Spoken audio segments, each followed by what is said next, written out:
4:30 a.m., November 14th, 1942, the humid darkness south of the Truk Lagoon presses in on the men of the USS Wahoo. Inside the submarine's conning tower, Lieutenant Commander Dudley "Mush" Morton leans against the periscope housing, the rubber eye cups cold against his sockets. He smells the ozone from the electronics and the faint, sour tang of unwashed bodies. He has been stalking the Japanese aircraft carrier Ryuho for hours, a prize that could change the tide of the Guadalcanal campaign. Now he has her. The target fills the crosshairs, a vast grey shadow against the slightly less black horizon. He has fired a full spread 6 Mark 14 torpedoes, the pride of the US Navy. The settings are perfect, the solution is exact. The sonarman calls out the familiar sound, the high-pitched mechanical whine of the torpedo turbines spinning up. All fish running hot, straight and normal, Skipper. Morton starts his stopwatch, calculating the seconds until impact. He is a master of this deadly geometry, a consummate professional trained by the rigid standards of the pre-war Navy. He has supreme confidence in his boat, his crew, and his calculations. The Mark 14 torpedo is, according to the Bureau of Ordnance, the most advanced submarine weapon in the world. It is a 21-foot, 3,000-pound marvel of engineering, equipped with a revolutionary Mark 6 magnetic exploder, designed to detonate not on contact, but under the keel, breaking the target's back with a single massive steam void explosion. The seconds stretch into an agonizing minute. Morton keeps the periscope raised, a dangerous gamble, but he must see the kill. The sonarman flinches. First fish. Premature detonation, sir. Exploded short of the target. Before Morton can curse, the second report comes. Second fish. Premature. Then the third. The Ryuho, alerted by the explosions, begins a frantic, evasive turn. The remaining 3 torpedoes, now running at a target moving away, miss completely. 6 torpedoes fired, 6 failures. The Ryuho escapes into a squall. A cold fury settles over the conning tower. Morton lowers the scope. Take her deep. Rig for depth charge. The crew moves with silent, practiced efficiency, but the atmosphere is poisoned. They have risked everything for nothing. Morton, a man of aggressive action, is left with only a question. It is the same question being whispered in the wardrooms of every boat returning to Pearl Harbor. What is wrong with their fish? This single object, the sleek, brass-colored Mark 14 torpedo, is supposed to be their key to victory, but it is quickly becoming the symbol of their failure. The mystery deepens with every patrol. Skippers return to Pearl Harbor and Midway, not with triumphant pennants, but with logbooks filled with frustration and disbelief. The reports are hauntingly similar. Fired 4 torpedoes at 8,000-ton Maru, point-blank range. Observed 2 hits, no explosions. Fired full stern tube salvo at escort. 1 fish circled and nearly hit us. All others missed or were duds. Believe torpedoes are running deeper than set. These are not rookie mistakes. These reports come from the best skippers in the fleet, men like Mush Morton, Richard O'Kane, and Sam Dealey. They are methodical, aggressive, and they are certain their weapons are failing. Yet their reports vanish into a bureaucratic void. Back in Washington, D.C., and at the Naval Torpedo Station in Newport, Rhode Island, the Bureau of Ordnance, BUORD, reads these after-action summaries with skepticism bordering on contempt. The Mark 14, they insist, is a perfect weapon. It was developed over a decade. It was tested meticulously. The Mark 6 magnetic exploder, its most secret component, was a technological marvel. The official response from board is chilling in its uniformity. The failures are due to skipper error. The skippers are firing from too far out. They are miscalculating target speed. They are failing to maintain the complex torpedoes properly in the field. The accusations create a toxic rift between the engineers in their clean laboratories and the sailors sweating in the 70-degree diesel-choked confines of a submerged boat. The skippers know what they see. They know a hit.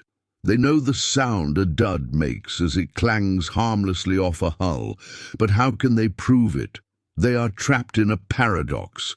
The only way to test the torpedo is to fire it in combat, and when it fails, the evidence sinks to the bottom of the Pacific, leaving only the word of a panicked skipper against the scientific certainty of the Bureau.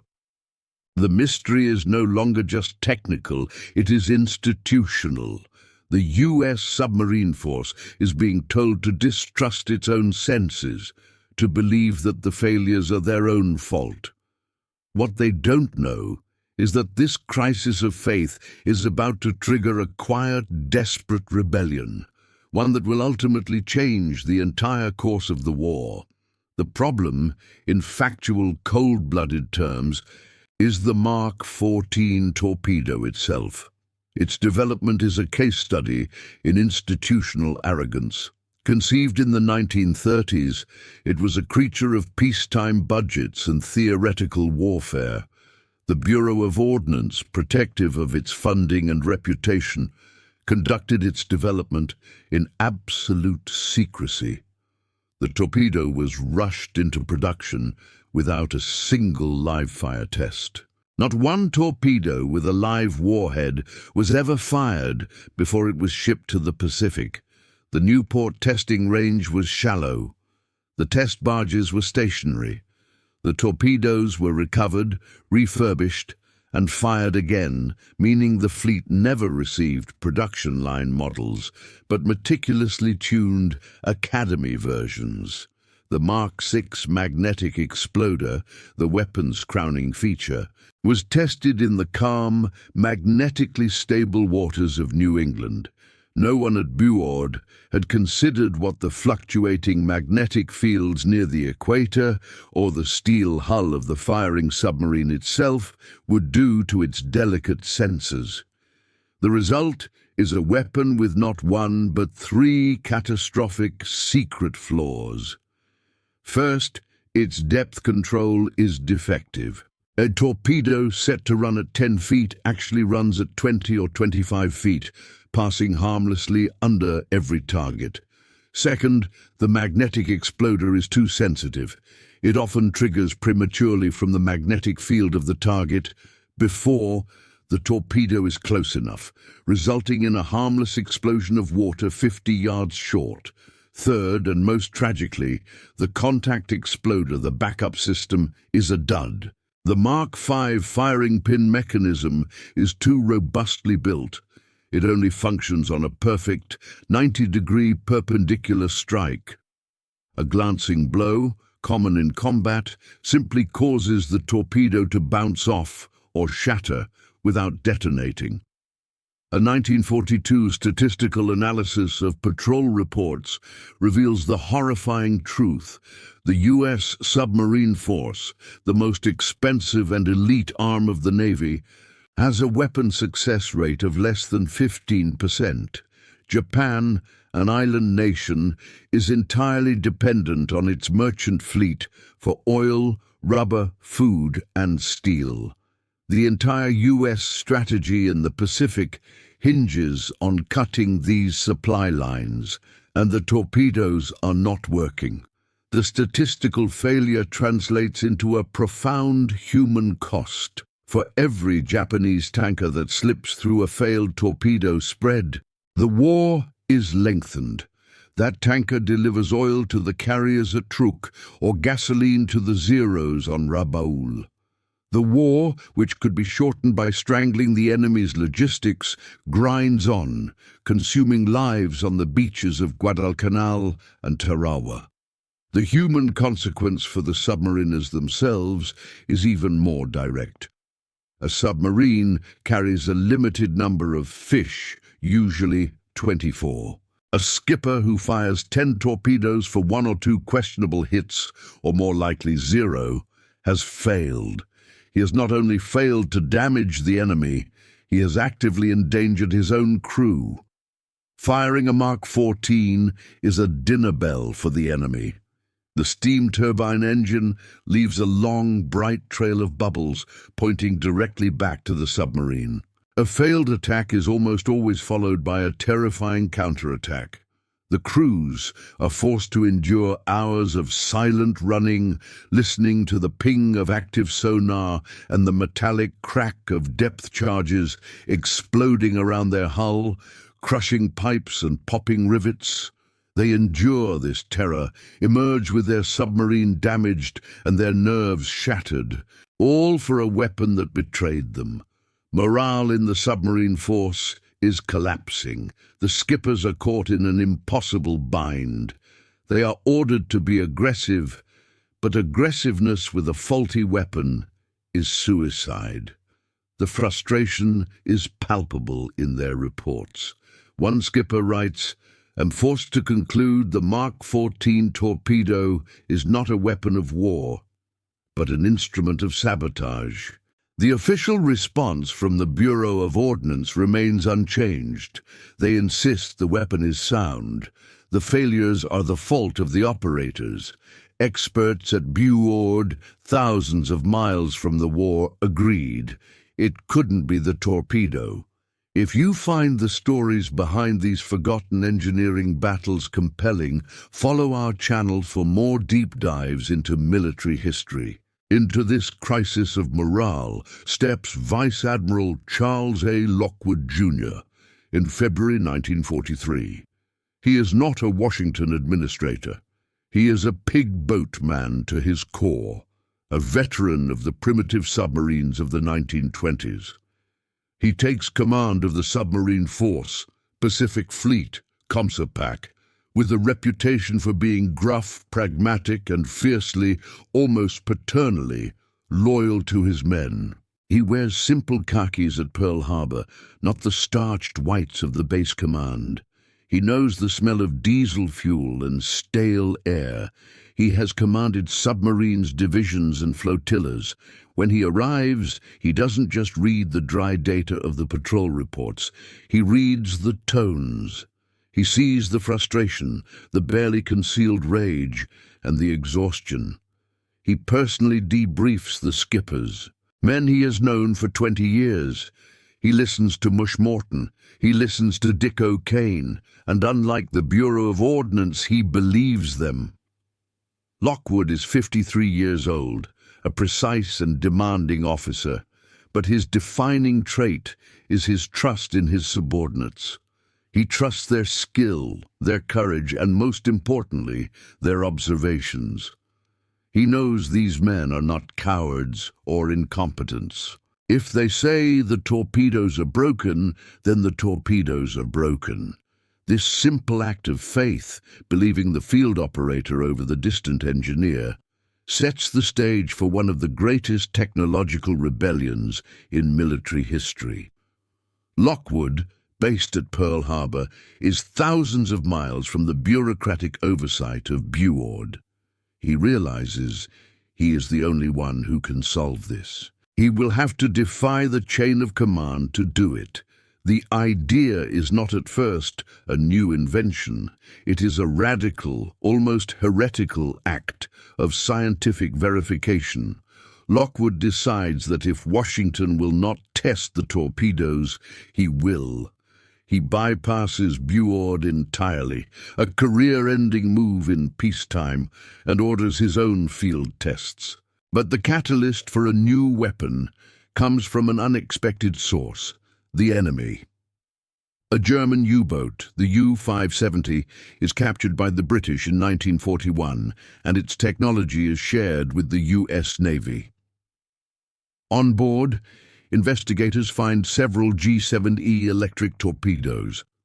One is shipped to the Naval Torpedo Station in Newport for analysis. It is a wild design, completely alien to American engineering philosophy. It is not powered by a complex high-speed steam turbine. It is powered by a massive, crude, lead-acid battery, turning a simple electric motor. It is slower than the Mark 14, its range is shorter, but it has one unbelievable advantage. It is wakeless. It leaves no trail of bubbles. It is a true silent hunter weapon. A copy of the analysis report lands on Lockwood's desk in Pearl Harbor just as his frustration with the Mark 14 reaches its peak. He sees a potential solution, but Buord is already dismissing the German design as primitive and underpowered. They have their own electric torpedo, the Mark 20, in development years from completion. Lockwood has no patience for this. He sends a blistering message to the Chief of Naval Operations. If the Bureau of Ordnance can't provide us with torpedoes that will hit and explode, for God's sake, get us some that will. This is near mutiny. He knows he must act alone. He tasks his own overworked engineers at Pearl Harbor, men who are supposed to be repairing battle-damaged boats, with a new project. Find out what's wrong with the Mark 14 and get him a weapon that works. Lockwood's secret test begins not with the new electric torpedo, but with the old, failed Mark 14. He needs proof. He turns to his own staff, including the brilliant Commander Charles Momson. On June 20th, 1943, Lockwood's team conducts a test that Buord had dismissed as unnecessary. They sail to the cliffs of Lae, on the Hawaiian island of Oahu. They set their torpedoes, with practice heads, to run at 10 feet and fire them from a submarine at the sheer rock face. The result is shocking. The torpedoes don't hit the cliff. They don't explode. They strike the water and vanish. Lockwood, watching from a patrol boat, sees only a large splash at the base of the cliff. They recover the torpedoes. Every single one has struck the cliff, 25 feet below the surface. The depth control mechanism, a delicate bellows and pendulum system, is catastrophically flawed. The skippers were right all along. Lockwood immediately orders all torpedoes in the fleet to be field-stripped, recalibrated, and set to run at 0 depth, hoping this will force them to run at the 10-foot depth they were supposed to. But the problem isn't solved. Skippers report they are now hitting targets, but the torpedoes are still not exploding. The duds continue. Lockwood realizes there is a second flaw. He commissions another test. He has his men string massive fishing nets across a channel. They fire Mark 14s at the nets. The torpedoes slam into the mesh, their warheads completely inert, and sink to the bottom. They are duds. Lockwood's team recovers the failed torpedoes from the nets. They disassemble the Mark 5 contact exploder mechanism. What they find is an engineering absurdity. The firing pin is held back by a system of gears and levers so heavy and complex that it requires a perfectly flat 90-degree impact to trigger it. A torpedo striking at even a slight angle, a near certainty in a dynamic combat situation, lacks the inertia to set it off. The pin simply doesn't move. It was designed by engineers who prioritize safety and peacetime robustness over combat effectiveness. The first success is this diagnosis. Lockwood now has irrefutable proof of 2 separate fatal flaws. He is incandescent with rage. His men have been sent to war with a weapon that cannot run at the right depth and will not explode on contact. While his men at Pearl Harbor jury-rig a fix, fabricating lighter firing pins in their own machine shop, Lockwood turns his attention to the wild idea, the electric torpedo. He initiates a skunkworks project, pulling in engineers from Westinghouse. He gives them the G7E analysis and a simple order. Copy it, make it 21 inches, and do it yesterday. The project is designated the Mark 18. It bypasses the entire Buord establishment. It is designed by civilian engineers in consultation with submarine officers, incorporating battlefield logic. It is simple, crude, and weightless. The first prototypes are ready for testing in a shockingly short time. The bureaucratic war is over. The engineering war has begun. If stories like this fascinate you, stay with us. The next chapter of wartime innovation might surprise you. The confrontation between Lockwood and the Bureau of Ordnance is not a single, dramatic tribunal. It is a slow, bitter war of cables and memoranda, fought across 7 Zerusanur miles of ocean. When Lockwood reports his cliff test findings, Buord's first reaction is denial.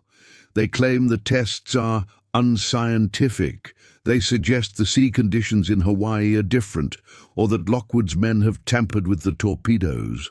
Lockwood's response is a masterpiece of controlled fury. He sends a dispatch that is now legendary in naval history. The depth-running performance of torpedoes in this area is unacceptable. We have fired 3 torpedoes at a cliff. All ran at least 10 feet deeper than set. Have issued instructions to all submarines to set torpedoes at 0 depth. This public admission of the flaw, copied to half the admirals in the Pacific, is a professional broadside. Buord is forced to concede. They scramble to design a fix for the depth mechanism. But Lockwood is already attacking the second flaw, the contact exploder. When he reports his fishing net test, Buord's response is even more astonishing. They claim their own tests show the exploder works perfectly, but that the skippers are hitting targets at too flat an angle, and that the torpedoes are bouncing before they can arm. This is the final straw. Lockwood's defense of his men is absolute. He essentially tells Buord that his skippers will continue to hit the enemy improperly, and that he will be disabling the faulty Mark 6 magnetic exploder, Buord's prize invention, and using his own field-manufactured firing pins until Buord provides a weapon that works. The intellectual clash is complete. The user in the field has defeated the designer in the lab. The real test comes in the fall of 1943. The USS Tang, under the command of Commander Richard O'Kane, slips out of Pearl Harbor. It is carrying a mixed load, the fixed Mark 14s, now with reliable contact exploders and accurate depth control, and the brand new Wild Mark 18 electric torpedo. O'Kane is one of Lockwood's most trusted skippers. He finds a Japanese convoy. He maneuvers the Tang into a perfect firing position. He has a choice. He picks the Mark 18. Fire 1. The order is given. The sonar man listens. He hears the familiar whoosh of compressed air pushing the torpedo from the tube, but then silence. No high-pitched whine of a steam turbine. No betraying bubble trail. The sonar man reports, "Fish is running, sir. I hear the motors. It's quiet."